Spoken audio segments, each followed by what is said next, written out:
Olá pessoal, vamos lá dar continuidade ao nosso conteúdo de filosofia, do nosso capítulo 11. E nós vimos na aula passada, um pouco sobre o positivismo. E nós vamos ver agora um pouco sobre Marx e Engels e o materialismo histórico. Marx, ele elaborou a teoria do materialismo histórico juntamente com Engels. E o que seria essa teoria do materialismo histórico?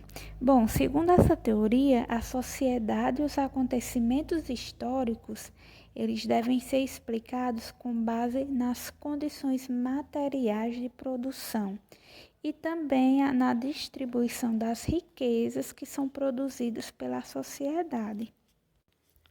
Ou seja, de acordo com Marx, a realidade do ser humano ela é compreendida como algo que é determinado pelas atividades materiais dos indivíduos, que seria o seu trabalho e os meios que utilizam para produzir e distribuir os bens e as relações que estabelecem uns com os outros. Ou seja, para se conseguir compreender uma sociedade, é necessário investigar como os indivíduos eles viveram de forma concreta, ou seja, como eles produziam as coisas, como tudo era partilhado, como era distribuído, tendo como um aspecto central, da humanidade a luta de classes, onde na sociedade as diferentes classes sociais. E essas classes sociais ocupam papéis diferentes dentro desse processo de produção, onde nós vamos ter a classe trabalhadora, nós vamos ter a classe média, vamos ter a classe alta. Porém, Marx ele enfatizava a divisão de duas categorias, de duas classes, que seria a burguesia e o proletariado. E essas duas classes, burguesia e proletariado, estariam em luta. Por quê? Porque possuem interesses divergentes, interesses diferentes. É como pensar, por exemplo, no interesse dos escravos que desejavam a liberdade, que é diferente, do interesse dos senhores, que interessava o quê? A mão de obra gratuita, Então, são interesses completamente divergentes que geram, assim, a luta de classes. Então, a luta de classes é uma luta entre a classe que domina e os que são dominados.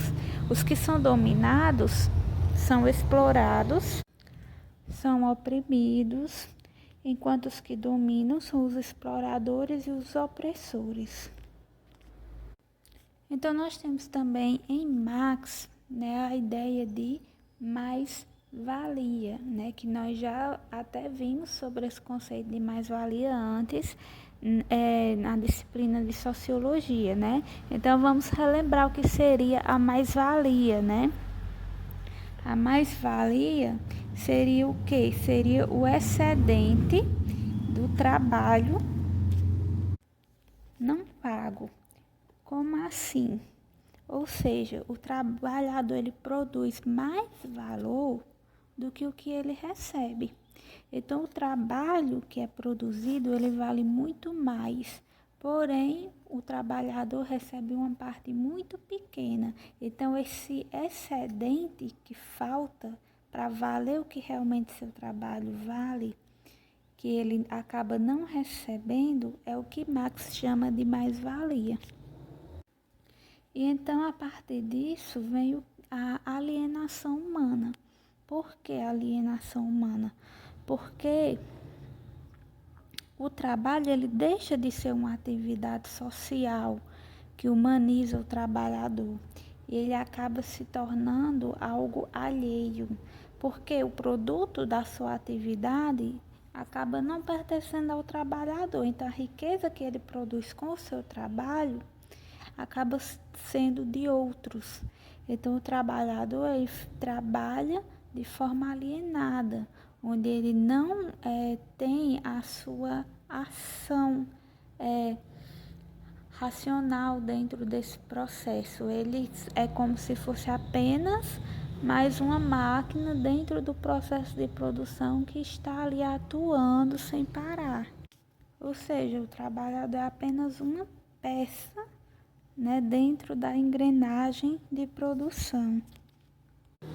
Então, o trabalhador não se torna aquele indivíduo realizado, né? A grande massa trabalhadora não é aquele indivíduo realizado, porque ele trabalha horas por dia, né? Pensando na nossa realidade hoje, né? A maioria das pessoas que ganham um salário mínimo trabalha horas por dia, ganha aquele salário e não é um indivíduo realizado. Por quê? Porque o trabalho não dá para ele viver como gostaria. É um trabalho no qual ele gasta todo o seu tempo apenas para se manter vivo. Então, o trabalho é apenas um meio para sobreviver e não um meio que o indivíduo se sinta digno, se sinta realizado.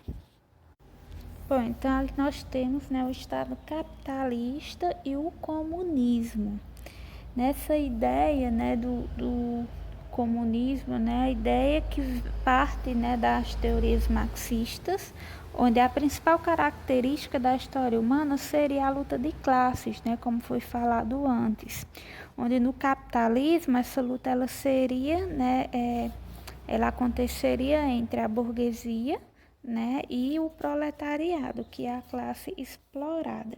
E aqui nós temos um trecho da obra de Engels, A Origem da Família, da Propriedade Privada e do Estado, onde ele diz o seguinte: como o Estado nasceu da necessidade de conter o antagonismo das classes, e como ao mesmo tempo nasceu em meio ao conjunto delas, é por regra geral o estado da classe mais poderosa, da classe economicamente dominante, classe que por intermédio dele se converte também em classe politicamente dominante e adquire novos meios para a repressão, exploração da classe oprimida.